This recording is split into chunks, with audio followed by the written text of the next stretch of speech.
Assalamualaikum warahmatullahi wabarakatuh. Pada kesempatan saya kali ini, saya dan kelompok 8 pemasaran global akan berbicara tentang ekspansi konsumen global. Sebelumnya, perkenalkan anggota kelompok saya. Yang pertama ada Dimas Jordi Arnold dengan NPM 20 0171. Saya sendiri Anastasia Kanaria NPM 21 0037. Kemudian ada Ivan Azhar Hafiz dengan NPM 21 0041, Muhammad Abdul Rashid dengan NPM 21 0091, dan ada Ardia Dewi Febriani dengan NPM 21 0111. Berbicara tentang ekspansi, sudah banyak perusahaan atau produk-produk yang telah melakukan ekspansi ke pasar global untuk menjangkau pasarnya yang lebih luas. Nah, pada kesempatan saya dan kelompok saya kali ini, kelompok 8 ini akan berbicara tentang ekspansi pasar global yang ada pada produk kopi kenangan. Melalui website resminya, Kopi Kenangan adalah salah satu jaringan Grab & Go dengan pertumbuhan tercepat di Indonesia. Nah, ide Kopi Kenangan ini bermula ketika pendiri Kopi Kenangan ini mempunyai misi untuk menyebarkan kecintaan mereka terhadap kopi Indonesia sebagai merek lokal ke seluruh dunia. Nah, Kopi Kenangan sebagai peritel kopi terbesar di Indonesia ini telah membuka gerai pertamanya di Singapura hampir setahun setelah mereka berekspansi ke Malaysia. Kontanko ID menuliskan dalam beritanya bahwa Kopi Kenangan telah menunjukkan eksistensinya dengan terus menambah jumlah gerai baik di dalam maupun di luar negeri. Per November tahun 2023, total gerai mencapai 927 toko di 67 kota di Indonesia, 23 toko di Malaysia, dan 5 toko di Singapura. CEO Founder dan Grup CEO Kenangan Brands Edward Tirtanata mengungkapkan bahwa Kopi Kenangan tidak menutup kemungkinan untuk menjangkau pasarnya lebih luas lagi dengan melakukan ekspansi pasar global ke negara-negara lain baik di Asia Tenggara maupun di luar Asia Tenggara.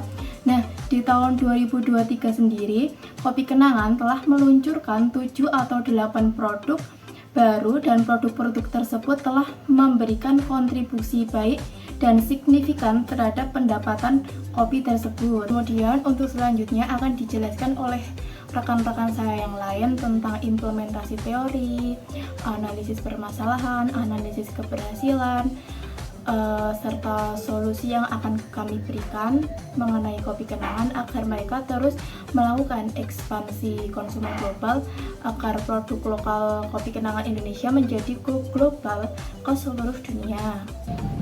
Implementasi teori pada penelitian yang dilakukan oleh Sylvie mengungkapkan bahwa pemasaran global sudah menjadi kunci utama dalam memperluaskan jangkauan pangsa pasar. Dengan ini terdapat beberapa aspek penting yang dapat diimplementasikan, yaitu yang pertama, mengidentifikasi pasar global dengan memahami dan menerapkan strategi pemasaran global yang efektif. Kemudian perusahaan dapat menyesuaikan produk dan layanan mereka dengan preferensi dan kebutuhan konsumen global yang beragam. Kemudian yang kedua, beradaptasi dengan pasar lokal. Dengan fokus pada strategi lokalisasi, perusahaan dapat menciptakan pengalaman yang lebih dekat dan relevan bagi pelanggan setempat, meningkatkan kepercayaan pelanggan, kemudian menerima merek dan membuka peluang pertumbuhan di pasar yang beragam secara budaya. Kemudian yang ketiga, mengelola merek global. Strategi pemasaran global juga mencakup berbagai pendekatan untuk memasuki pasar global, seperti ekspor, perizinan, aliansi strategis, dan investasi langsung. Kemudian yang keempat, membentuk kemitraan strategis. Kemudian yang kelima, mengelola resiko.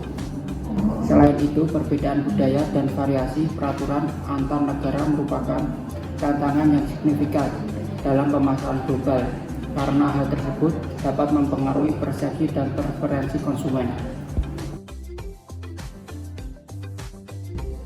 Menurut berita yang diunggah oleh Kompas.id, setelah hampir setahun membuka gerai di Malaysia, Kopi Kenangan, peritel kopi terbesar di Asia Indonesia ini, melanjutkan ekspansinya hingga ke Singapura.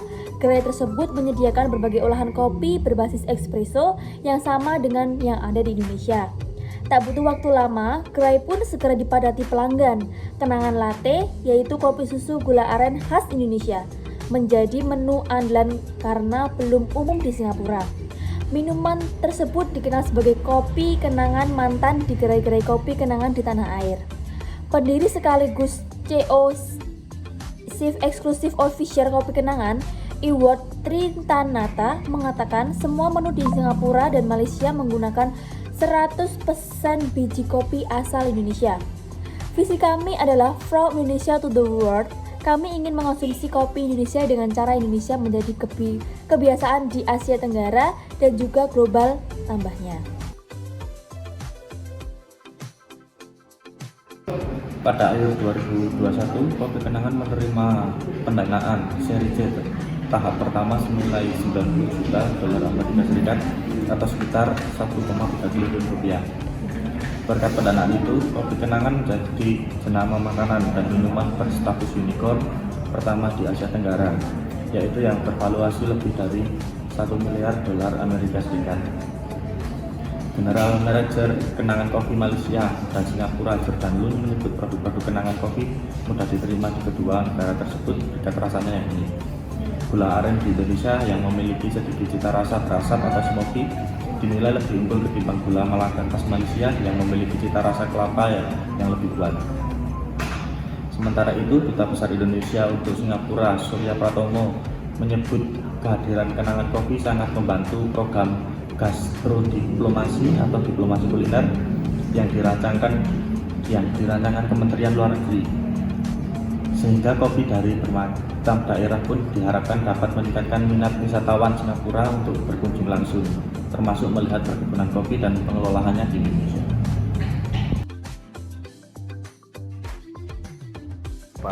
Di sini saya akan memberikan solusi mengenai kopi kenangan. Nah, dari kelompok kami meyakini bahwasanya setelah ekspansi global, kopi kenangan pasti menjangkau pelanggan baru. Dengan ini, untuk tetap memastikan kesuksesan kopi kenangan ke negara lain, perusahaan perlu mengadopsi pendekatan yang sensitif terhadap keberagaman budaya dan selera lokal yang ada. Kami memberikan solusi atau saran agar kopi kenangan tetap sukses dan terus melakukan ekspansi ke beberapa negara yang lain.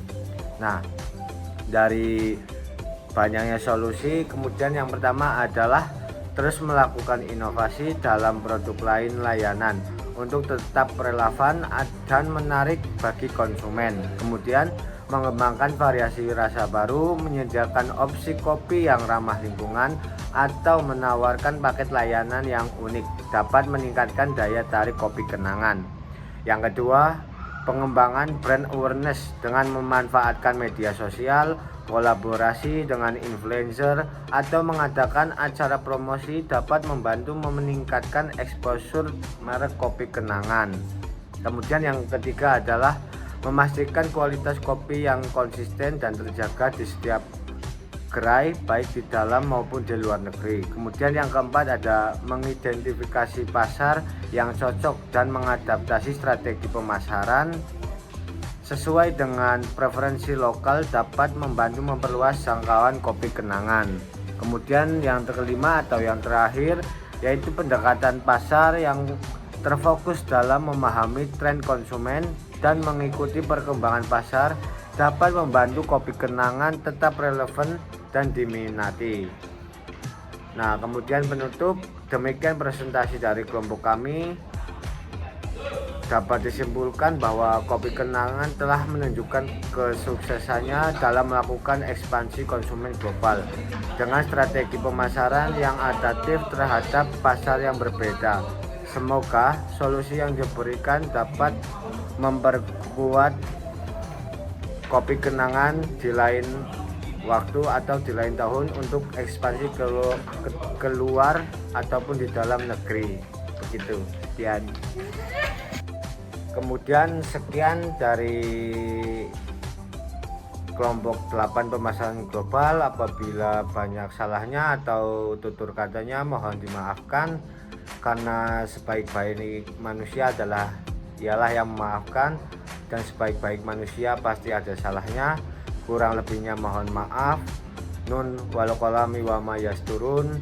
Wabillahi taufik wal hidayah. Wassalamualaikum warahmatullahi wabarakatuh.